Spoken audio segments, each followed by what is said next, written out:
جھوٹ کا الزام لگا۔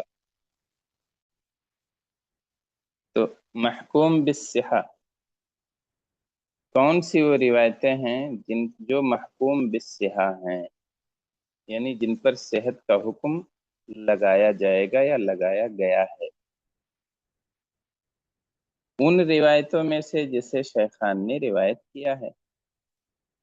تو ہم لوگوں نے یہ پڑھا تھا کہ بخاری اور مسلم نے لم يدخل فی صحیحہما الا ما صح، اپنی صحیح میں صرف وہی روایتیں داخل کیے ہیں جو ان کے نزدیک صحیح ہیں، اور امت نے جنہیں قبولیت کے ساتھ لیا ہے۔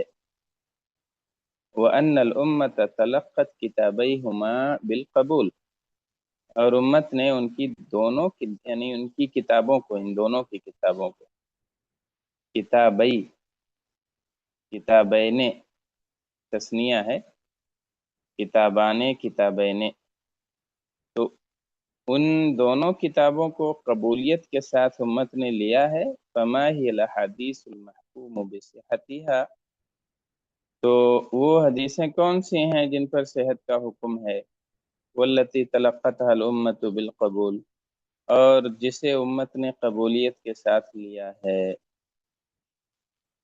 والجواب هو ان ما رواياه بالاسناد المتصل فهو المحكوم بصحته، تو سوال کیا تھا کہ محکوم بالصحہ کون سی روایتیں ہیں شیخان کی؟ اس کا جواب یہ ہے کہ ما روایاه بالاسناد المتصل فهو المحكوم بصحته، جسے انہوں نے روایت کیا ہے متصل سند کے ساتھ تو وہ محکوم بالصحہ ہیں، ان پر صحت کا حکم لگے گا۔ وَأَمَّا مَا حُذِفَ مِن مَبْدَئِ إِسْنَادِهِ رَاوٍ أَوْ أَكْثَرَ وَيُسَمَّى الْمُعَلَّقُ، اور رہیں وہ روایتیں مبدأ اسناد سے جن کے ایک راوی یا ایک سے زائد راوی حذف کر دیا گیا ہو۔ مبدأ اسناد کہتے ہیں اسناد کے شروع میں، شروعات سے، اگر شروع سے کوئی راوی حذف کر دیا گیا ہے تو وہ معلق ہو جاتی ہے روایت۔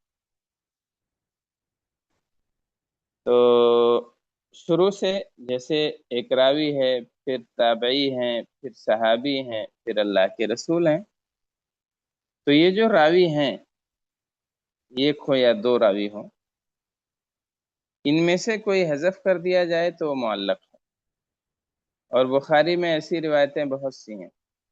لَكِنَّهُ فِي تَرَاجِمِ الْأَبْوَابِ، لیکن کہاں پہ ہیں وہ؟ تراجم ابواب میں ہیں۔ ابواب کے انہوں نے ترجمے بہت سارے تراجم اور ابواب باندھے ہیں نا، تو اسی میں جو ہے رکھا ہے انہوں نے، سند کے ساتھ اسے نہیں ذکر کیا۔ وہ مقدمتیہا، اور اس کے مقدمے میں، پیش لفظ میں، ولا یوجد شیء منہ فی صلب الابواب البتہ، اور صلب ابواب یا صلب موضوع کہتے ہیں موضوع کا اصل، تو کتاب کے یا ابواب کے اصل میں سرے سے ایسی کوئی چیز نہیں پائی جاتی ہے۔ لا یوجد البتہ، سرے سے کچھ نہیں پائی جاتی۔ اس قسم کی یعنی جو معلقات ہیں، معلق روایتیں ہیں، تو صلب ابواب میں نہیں ہے یہ تو بخاری کا حال ہو گیا۔ اما فی مسلم، اور رہی صحیح مسلم، فلیس فیہ من ذلک الا حدیث واحد، تو اس میں ایسی روایت صرف ایک ہے، اور وہ بھی باب تیمم میں ہے۔ لم یصلہ فی موضع آخر، امام مسلم نے اسے کسی اور جگہ موصول نہیں کیا ہے، متصل نہیں کیا ہے، تو پھر اس کا حکم درج ذیل ہے۔ کیا حکم ہے؟ فما کان منہ بصیغۃ الجزم، تو ایسی معلق روایت جو صیغے جزم کے ساتھ ہو تو اس پر صحت کا حکم لگے گا۔ ان المضاف الیہ، حذف شدہ حصے تک یا مضاف الیہ حصے تک. تو اب محکوم بالصحہ وہ روایت ہوگی جو جزم کے صیغے کے ساتھ ہے، بھلے معلق ہے. اور وما لم یکن فیہ جزم، جس میں جزم نہیں ہے، یقین نہیں ہے، صیغے مجہول کے ساتھ ہے، صیغے تمریز کے ساتھ کہا جاتا ہے، بیان کیا جاتا ہے، بیان کیا گیا ہے، ذکر کیا گیا ہے، تو یہ سب تمریز والے صیغے، یہ جزم والے نہیں ہیں. فلیس فیہ حکم بصحتہ عن المضاف الیہ، تو اس میں مضاف الیہ تک صحت کا حکم نہیں لگے گا. ومع ذلک فلیس فیہ حدیث واہن، اس کے باوجود بھی اس میں واہی حدیث نہیں ہے، واہیات قسم کی حدیثیں نہیں ہیں، بہت ضعیف اور بہت کمزور روایتیں نہیں ہیں. کیوں نہیں ہیں؟ لادخالہ فی الکتاب المسمی بالصحیح، ان کے لانے کی وجہ سے اس کتاب میں جس کا نام ہی صحیح رکھا ہے، المسمی بالصحیح یعنی جس کا نام صحیح ہے، جس کا صحیح نام رکھا گیا ہے. تو جب صحیح بخاری کہا جاتا ہے، صحیح مسلم کہا جاتا ہے، ان کا یہی نام ہی ہے. لہذا اگر معلق روایت کوئی آئی بھی ہے صیغے تمریز کے ساتھ، تو بہت ضعیف روایت نہیں ہے اس میں. اچھا، اب اس کے بعد مراتب الصحیح، 12واں نقطہ ہے. صحیح کے مرتبے، مراتب، رتبہ، درجہ. ہر چیز کا ایک رتبہ ہوتا ہے، درجہ ہوتا ہے، مرتبے یکساں نہیں ہوتے ہیں. تو کیا ساری صحیح حدیثیں ایک ہی درجے کی ہیں، یا اس میں کوئی تفاوت ہے، کوئی جو ہے فرق ہے؟ تو اب یہ دیکھیں گے مراتب الصحیح. مر بنا، مرہ بنا یہاں بھی آیا ہے، مرہ بنا 11ویں نقطے میں بھی ہے. مرہ بنا یعنی ہمارے ساتھ گزرا ہے، ہم نے دیکھا ہے، ہم نے پڑھا ہے، گزر چکا ہے. کہ ان بعض العلماء ذکروا اصح الاسانید عندهم، بعض علماء کرام نے ذکر کیا ہے، ذکروا بیان کیا ہے، ذکر کیا ہے. کیا ذکر کیا ہے؟ اصح الاسانید عندهم، جو صحیح ترین سندیں ہیں ان کے نزدیک، اس سے ذکر کیا ہے. کہا کہ اگر اس سند سے کوئی روایت آئے چونکہ اصح الاسانید ہے، تو اب اصح الاسانید ہے تو ظاہر ہے وہ سند یا وہ روایت سب سے صحیح ہوگی. تو بعض علماء کرام نے اصح الاسانید ذکر کیا ہے عندهم، جو ان کے نزدیک ہے. فبناء على ذلك وعلى تمكن باقی شروط الصحت يمكن ان يقال، تو اسی بنیاد پر، بناء على ذلك یعنی اس بنیاد پر، وعلى تمكن باقی شروط الصحہ، اور باقی شروط صحت کے پائے جانے سے یا پائے جانے کی بنیاد پر، باقی شروط صحت کے پائے جانے کی بنیاد پر، اور اس بنیاد پر یعنی اصح الاسانید والی روایتوں کی بنیاد پر، ان اقوال اور جو ہے بیانات کی بنیاد پر، یمکن ان یقال، یہ کہنا ممکن ہے، یعنی ایسا کہا جا سکتا ہے کہ ان للحدیث الصحیح ثلاث مراتب، کہ صحیح حدیث کے 3 مرتبے ہیں، بالنسبت لرجال اسنادہ، ان کی سندوں کے رجال کے لحاظ سے، رجال سند کے لحاظ سے، رجال سند کی نسبت سے صحیح حدیثوں کے 3 مرتبے ہیں، ایسا کہا جا سکتا ہے. هذه المراتب ہی، تو وہ تینوں مرتبے کیا ہیں، تینوں درجے کیا ہیں؟ الف با جیم. فأعلى یعنی ABC، فأعلى مراتبه ما كان مرويا بإسناد من أصح الأسانيد. تو اعلیٰ مرتبہ اس کا، صحیح حدیث کا اعلیٰ مرتبہ وہ ہے جو مروی ہو اصح الاسانید سے، جو سب سے صحیح سند سے مروی ہے، وہ سب سے صحیح روایت مانی جائے گی اور اس کا درجہ پہلا ہوگا. جیسے اصح الاسانید میں علماء نے ذکر کیا ہے کہ یہ سند سب سے سنہری کڑی ہے، سنہری سندوں میں سے ایک سند یہ ہے مالک عن نافع عن ابن عمر. تو یہ اللہ کے رسول تک تین ہی ذریعوں سے سیدھی پہنچ گئی روایت. مالک بہت بڑے امام ہیں، نافع یہ بھی بہت عظیم تابعی ہیں، اور ابن عمر تو عظیم صحابی ہیں ہی. تو مالک عن نافع عن ابن عمر، اس سند سے اگر کوئی روایت آئے گی تو چونکہ یہ سند اصح الاسانید ہے، لہذا اس کا رتبہ صحت کے لحاظ سے صحت میں صحیح ہونے میں پہلا رہے گا. دوسرا درجہ کیا ہے؟ ما دون ذالک رتبتن، دوسرا رتبہ یا درجہ وہ ہے جو جس کا درجہ اس سے ذرا کم ہو، جس کا درجہ اس سے تھوڑا کم ہو. دون ذالک یعنی جو اس سے کم ہو، یعنی ما کان مرویا من طریق رجال هم ادنا من رجال الاسناد الاول، یعنی جو مروی ہو ایسے رجال کے طریق سے،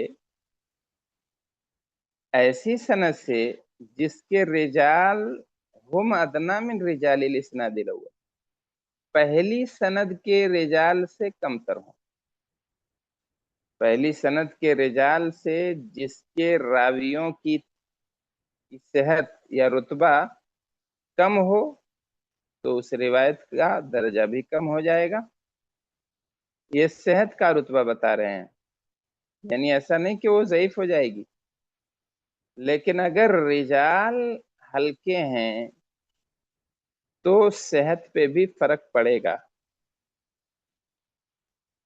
جس کے رجال ادنا من رجال الاسناد الاول، پہلی روایت کے رجال سے کم تر ہوں، جن کا درجہ، جن راویوں کا درجہ کم تر ہو، تو اس کا رتبہ بھی تھوڑا سا گھٹ جائے گا. جیسے روایت حماد ابن سلمۃ عن ثابت عن انس رضی اللہ عنہ، جیسے حماد بن سلمہ کی روایت ہے، ثابت اور عن انس، حماد بن سلمہ عن ثابت عن انس. تو کہتے ہیں کہ جو ہے حماد بن سلمہ اس پائے کے نہیں ہیں، اس درجے کے نہیں ہیں جس درجے کے امام مالک ہیں، لہذا ان کا رتبہ جب کم ہوا، سند کے راوی کا رتبہ، تو روایت کا رتبہ بھی تھوڑا کم ہو گیا. جیم کیا ہے؟ وَدُونَ ذَلِكَ رُتْبَةً مَا كَانَ مِنْ رِوَايَةٍ مَنْ تَحَقَّقَتْ فِيهِمْ أَدْنَى مَا يَصْدُقُ عَلَيْهِمْ وَصْفُ الثِّقَةِ. تیسرا درجہ یا تیسرا رتبہ اس کا وہ ہے ما كان من روایت، جو اس کی روایت ہو من تحققت فیہم ادنا ما يصدق علیہم وصف الثقہ، جس میں ثقاہت ہو، جس میں ادنا ثقاہت ہو، جس پہ، یا من تحققت فیہم ادنا، جس کے اندر ہو یا جن کے اندر ہو ادنا ما يصدق علیہم وصف الثقہ، ادنا سی بات جس پر ثقہ کا وصف لگایا جا سکتا ہو. یعنی ثقہ ہونے کی کا ادنا سا درجہ ہو. ایسا نہیں کہ وہ غیر ثقہ ہو، بھروسے مند نہ ہو، بھروسے مند ہو، لیکن بھروسہ بس اتنا سا ہو کہ بس جتنے سے کہہ سکتے ہیں کہ ہاں یہ بھی صحیح ثقہ ہے، یہ بھی چلے گا، یہ بھی ثقہ ہے. جس کے اندر صرف اتنی سی بات ہو تو ظاہر ہے اس کا رتبہ اور گھٹ گیا.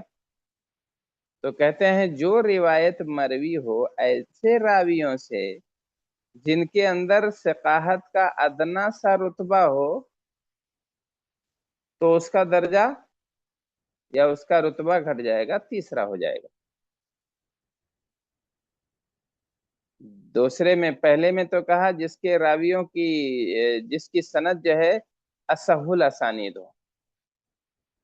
دوسرا رتبہ وہ ہے کہ جو ایسے راویوں سے مروی ہو جن کا رتبہ پہلی سند سے ذرا کم ہو.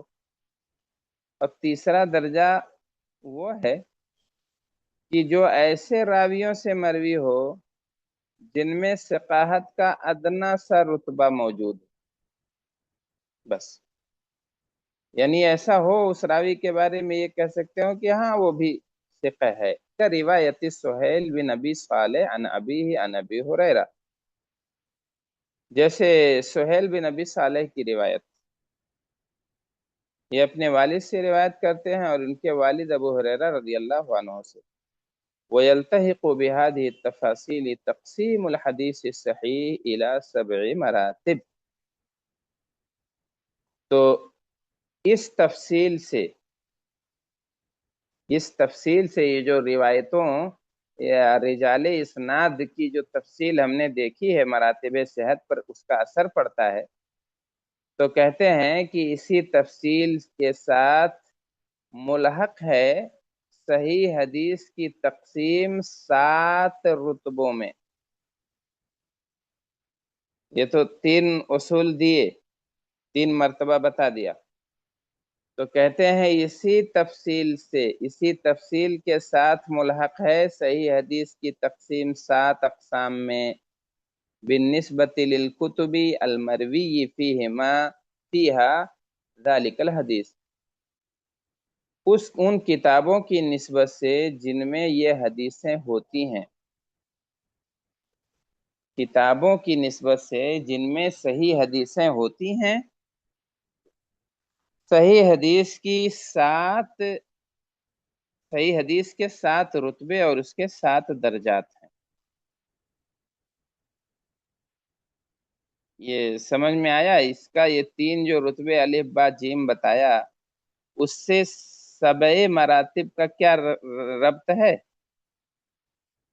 ربط ایسا ہے کہ جب راویوں کی صحت کا رتبہ کم زیادہ ہوتا ہے تو اسی کا لحاظ رکھتے ہوئے محدثین نے کہا ہے کہ صحیح حدیثوں کے 7 رتبے اور درجے ہیں، کوالٹی. اچھا، تو کیسے 7 رتبے کون کون سے ہیں؟ 7 رتبے درج ذیل ہیں. پہلے نمبر کی جو روایت ہے متفق علیہ، یعنی جو پہلے رتبے کی صحیح روایت ہے، پہلے درجے کی جو اعلیٰ کوالٹی کی صحیح ہے، وہ متفق علیہ البخاری و مسلم وهو اعلی المراتب. جس روایت پر بخاری اور مسلم متفق ہوں وہ اعلیٰ رتبے کی ہے. یعنی جس روایت پر حکم لگا ہو متفق علیہ تو سمجھ لیجئے کہ وہ صحت کی اعلیٰ کوالٹی والی روایت ہے. اچھا، دوسرا نمبر کیا ہے؟ منفرد به البخاری، جس میں امام بخاری منفرد ہو، امام مسلم نے نہ روایت کیا ہو، بس صرف امام بخاری. تو ظاہر ہے اب تھوڑا سا رتبہ کم ہو گیا. اور پھر تیسرے نمبر پر وہ روایت منفرد به مسلم، جس میں امام بخاری منفرد ہوں. تو یہ 3 ہو گئے واضح. جس پہ دونوں شیخان متفق ہوں وہ اعلیٰ مرتبے کی صحیح حدیث ہے، اور جس پر بڑے والے شیخ امام بخاری رحمہ اللہ جس میں منفرد ہوں تو اس کا دوسرا نمبر ہے، اور امام بخاری کے بعد امام مسلم رحمہ اللہ جس میں منفرد ہوں تو وہ تیسرے رتبے کی صحیح حدیث ہے۔ اچھا، اب اس کے بعد چوتھا مرتبہ کس کا ہے؟ ما کان علی شرطہما ولم یخرجا، جو ان دونوں کی شرطوں پر ہوں، ان دونوں یعنی شیخان یعنی امام بخاری اور مسلم، جو امام بخاری اور مسلم کی شرطوں پر ہوں اور انہوں نے اس کی تخریج نہ کی ہو، کسی اور امام نے اپنی کتاب میں اسے ذکر کیا ہو لیکن کہا ہو کہ یہ امام بخاری اور مسلم کی شرطوں پر ہے۔ اب ان کی شرط کیا ہے ابھی آئے گی آگے۔ اچھا، تو جو دونوں کی شرطوں کے موافق ہوگی اس کا درجہ چوتھا ہے۔ ثم ما كان على شرط البخاری ولم يخرجه، پھر وہ روایت جو صرف امام بخاری کی شرط پر ہو اور امام بخاری نے اس کی تخریج نہ کی ہو۔ چھٹا رتبہ اس کا ہے ما کان علی شرط مسلم ولم یخرجہ، جو امام مسلم کی شرط پر ہو اور امام مسلم نے اس کی تخریج نہ کی ہو، کیونکہ اگر یہ کیے ہوتے تو پھر وہ تیسرے رتبے والی ہو جاتی۔ تو یہ 6 تو آسان ہوا یاد کرنا۔ جس پر شیخان متفق ہوں پہلا رتبہ، جس پر امام بخاری متفق ہوں روایت کیے ہوں منفرد ہوں اس کا دوسرا درجہ، جس میں امام بخاری مسلم منفرد ہوں اس کا تیسرا درجہ، اور جو روایت ان دونوں کی شرطوں پر ہو، شیخان کی شرطوں پر، اس کا چوتھا درجہ، جو روایت صرف امام بخاری کی شرط پر ہو اس کا پانچواں درجہ، اور جو امام مسلم کی شرط پر ہو صرف امام مسلم کے تو اس کا چھٹا درجہ۔ اب اس کے بعد ساتواں کیا ہے؟ ثم ما صح عند غیرہما من الائمہ، پھر وہ روایت ہے جو ان دونوں کے علاوہ کسی امام کے نزدیک صحیح ہو، یعنی شیخان کے علاوہ کسی اور کے نزدیک صحیح ہو، اس کا رتبہ ساتواں ہے۔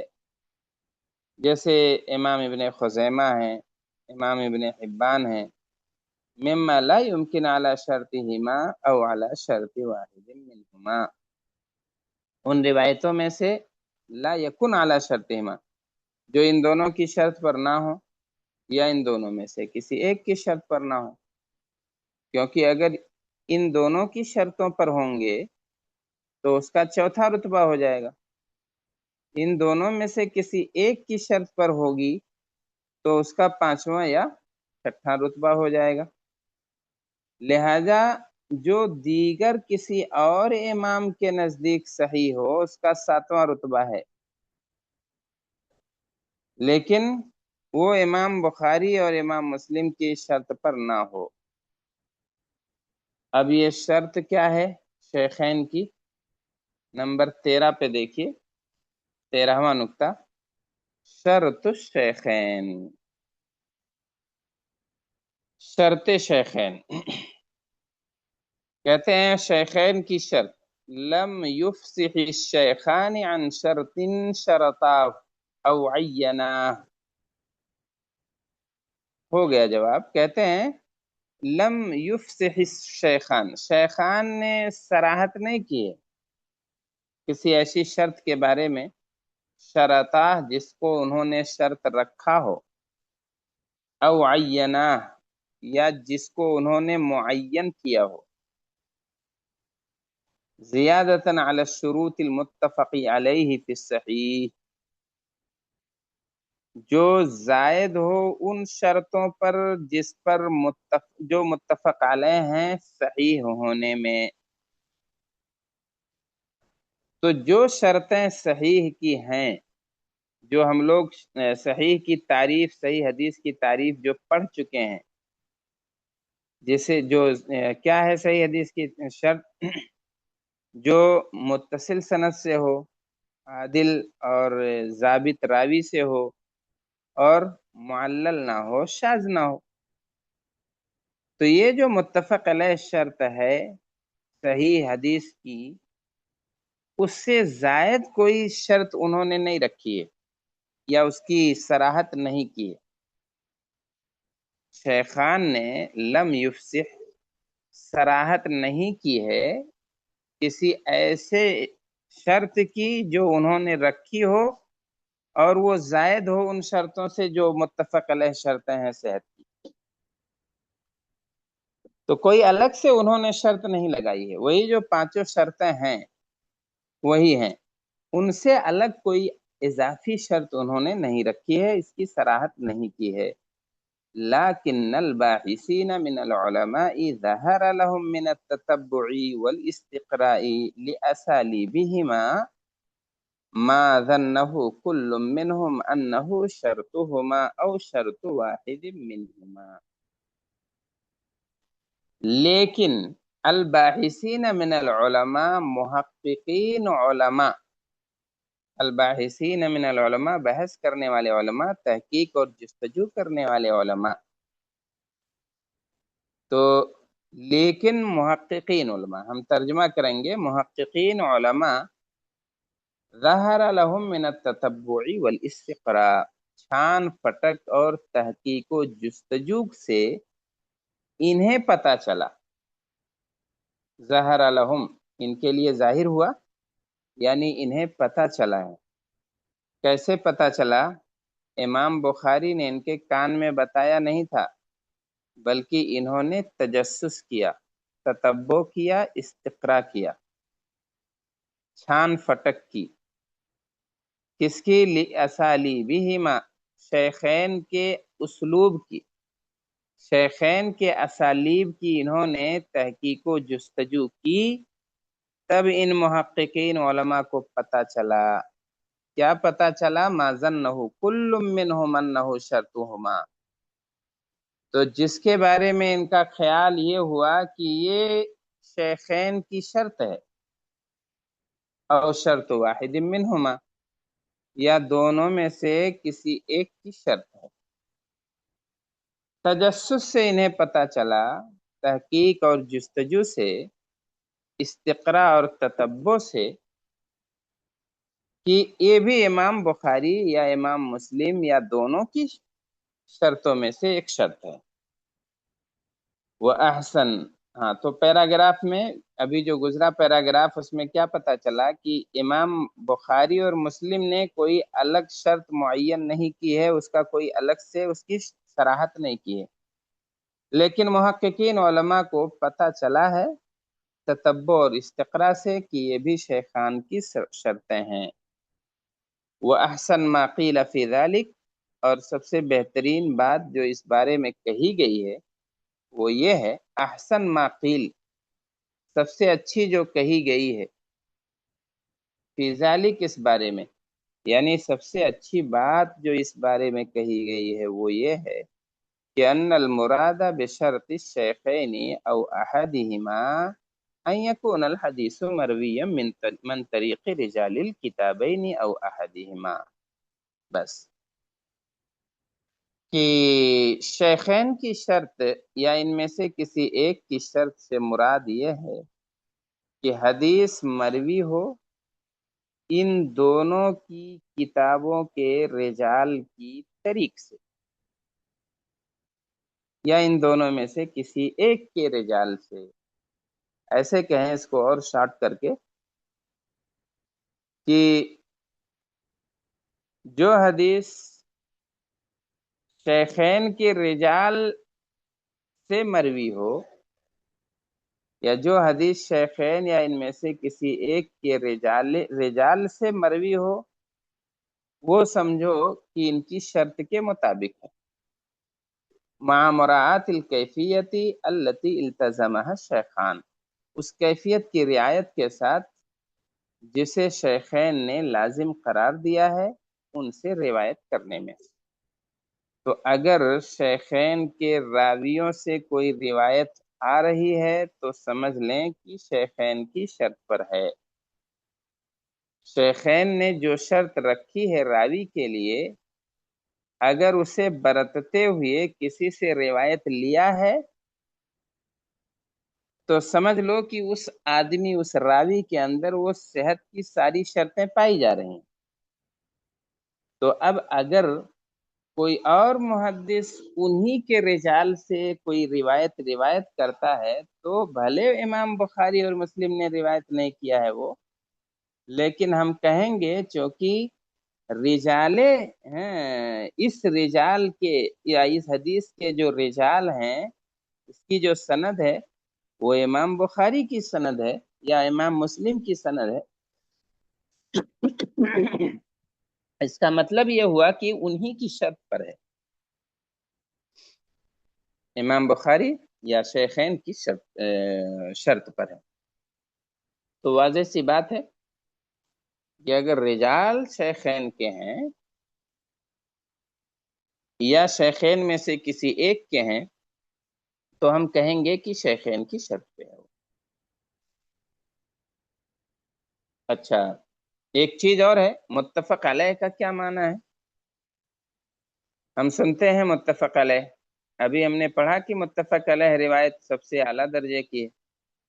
اذا قال علماء الحدیث عن حدیث، اگر علماء حدیث کسی حدیث کے بارے میں کہیں متفق علیہ، فمرادہم اتفاق الشیخ، تو ان کی مراد ہے شیخین کا اتفاق کرنا، یہ نہیں کہ پوری دنیا کا اتفاق ہے، تمام محدثین کا اتفاق ہے، ایسا نہیں ہے، بلکہ یہ شیخین مراد ہیں، دونوں شیخین کا اتفاق اس سے مراد ہے، یعنی اتفاق الشیخین علی صحتہ لا اتفاق الامہ، یعنی شیخین کا اتفاق ہے اس کی صحت پر، پوری امت کا اتفاق مراد نہیں ہے۔ الا ان ابن صلاح، سوائے ابن صلاح کے، کہتے ہیں کہ لیکن اتفاق الامت علیہ لازم من ذلك وحاصل معه، بھلے یہ مراد نہیں ہے لیکن ابن صلاح کہتے ہیں کہ لیکن امت کا اتفاق اس سے لازم آتا ہے، وحاصل معه، اور اس کے ساتھ حاصل بھی ہو جاتا ہے۔ کیسے؟ لاتفاق الامت علی ما تلقى متفق علیہ بالقبول، اس لیے کہ امت نے، شیخین نے جس پر اتفاق کیا ہے اس کو قبولیت کے ساتھ لیا ہے، کیونکہ امت کا اتفاق ہے، کس پر اتفاق ہے؟ علی تلقی متفق علیہ بالقبول، تلقی بالقبول پر امت کا اتفاق ہے، اسے جس پر شیخین نے اتفاق کر لیا۔ سمجھ میں آیا کہ کیسے لازم ہے امت کا اتفاق؟ ایک حدیث ہے متفق علیہ، اس پر امت نے اتفاق نہیں کیا ہے، مراد یہ ہے کہ شیخین نے اتفاق کیا ہے، شیخین متفق ہیں۔ تو جب یہ مراد ہے کہ امت، امام بخاری اور مسلم کا اتفاق اس سے مراد ہے، لیکن ابن صلاح رحمہ اللہ کہتے ہیں کہ اس سے امت کا بھی اتفاق لازم آتا ہے۔ کیوں؟ اس لیے کہ امت میں کوئی ایسا نہیں ہے جو یہ کہے کہ امام بخاری اور مسلم جس روایت پر متفق ہوں اسے قبول نہیں کیا جائے گا، ایسا کہنے والا کوئی امت میں ہے ہی نہیں، بلکہ سب کہتے ہیں کہ جس پر ان دونوں شیخوں کا اتفاق ہے وہ روایت صحیح ہے، اسے لی جائے گی۔ تو مطلب یہ ہوا کہ ان ڈائریکٹ امت کا اتفاق بھی اس سے مراد ہوتا ہے، بھلے اصلاً امام بخاری اور مسلم کا اتفاق اس سے مراد ہے۔ تو اگر کوئی اب پوچھے، سوال کرے کہ متفقن علیہ سے کیا مراد ہے، تو جواب کیا ہوگا؟ جواب یہ ہوگا کہ جس پر امام بخاری اور مسلم متفق ہوں، بس اتنا سا جواب ہے، امت کا اتفاق مراد نہیں، لیکن امت کا اتفاق بھی اس سے لازم آتا ہے، کیونکہ جس پر ان دونوں کا اتفاق ہو گیا امت کہتی ہے کہ اسے لینا ہے۔